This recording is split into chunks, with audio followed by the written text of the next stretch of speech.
617, 1320 WILS. A new survey looking at workers now. 29% say they're less productive post-election. 87% say they're reading political and social posts during the workday. And about a third say they actually talk about politics with clients. Jim Whitten with us. He's he spent many years running financial companies, now as a consultant and author of the book, The Old School Advantage. Jim, great to have you on WILS. Yeah, hi, Mike. How are you? Good. What would you do if one of your employees was talking politics with a client? It depends on the client, obviously. I don't want intense discussions with a client, certainly, but we have a First Amendment right to do that kind of thing. But it's interesting, the statistic that you cited.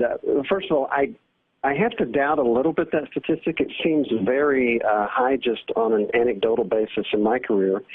But social media maybe is the deeper problem. It's not just looking at the election, but social media in general has become so habit-forming and so dominating in our lives that we may want to go a little deeper and solve that problem, and then, by extension, we can solve the issue that you're talking about now. Is this becoming a major issue then in the workplace, do you think, the fact that people are becoming so heated politically? I think so. I think we're in a particular time period where I've never seen it this heated. Perhaps this too shall pass as time goes on, as the election is further away from us. But if I'm an employer, I'm seeking maybe some indirect ways to solve this so that we don't have to, create a ruckus, as it were, in the workplace. And let me just give you a couple of ideas there, and these are actually in the book. First of all, I would say, it's okay to check social media. I mean, we need breaks from our concentration from time to time. But simply an employer saying, gang, here's what we're going to do. We're going to work in time blocks. In other words, I want you really concentrated on your work. And then 10 minutes out of every hour, go check whatever you want. If you want that to be politics, great.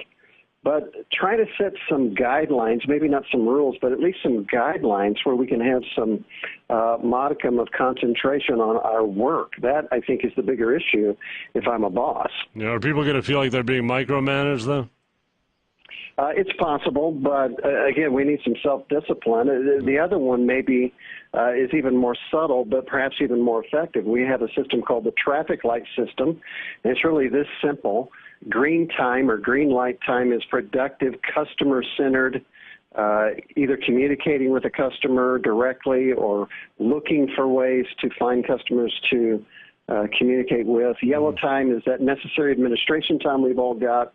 And then red time is just flat wasted time, which I think is what the category, what you're talking about, would fit in. That is political discussion. Getting on social media and so on. And so what, your red time's about a 10-minute period in an hour, that kind of window?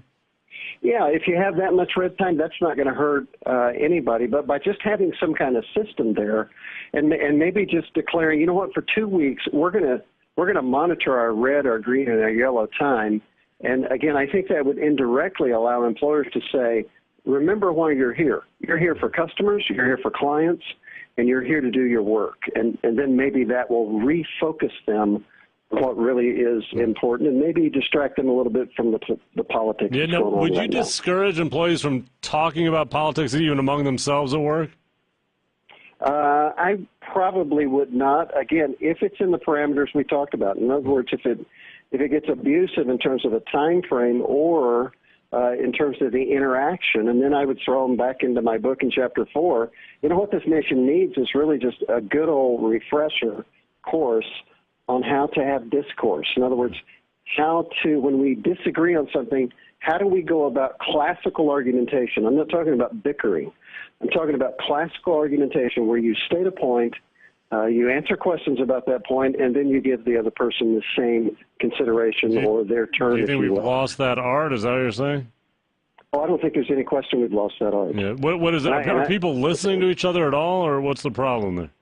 Well, certainly a lot of them are not, but you can watch any TV show this evening on one of the news channels, and you can see there's very little listening going on. And as Mom and Grandma told me, listening is the most important part of communication. So when you start losing that, then you have problems, and that's what we're seeing now. Tell me, Jim, when someone has a political viewpoint different than yours and they're just talking about it too, do you find yourself, does that in any way affect your temper, or do you find yourself getting angry about it? I don't personally, but, that's just me. I understand when people do. I think, again, if you're seeking the truth in a discussion, that's really what we ought to be doing. We ought to be seeking to learn more from each other. If you're honestly doing that authentically and with empathy, then there's no reason to get upset, because as human beings, we're going to disagree about things. But I think there's some form here that has been lost in this generation that is creating bigger problems across the political aisle than we should be having, and I think candidates of all stripes are to blame for that as well. Well, are you going to? Would you consider consulting with President Trump? Certainly, if he called, I would take the call. Jim Whitten, the book is The Old School Advantage: Timeless Tools for Every Generation. Find him online at theoldschooladvantage.com. Jim Whitten on WILS. Thank you, Jim. My pleasure, Mike.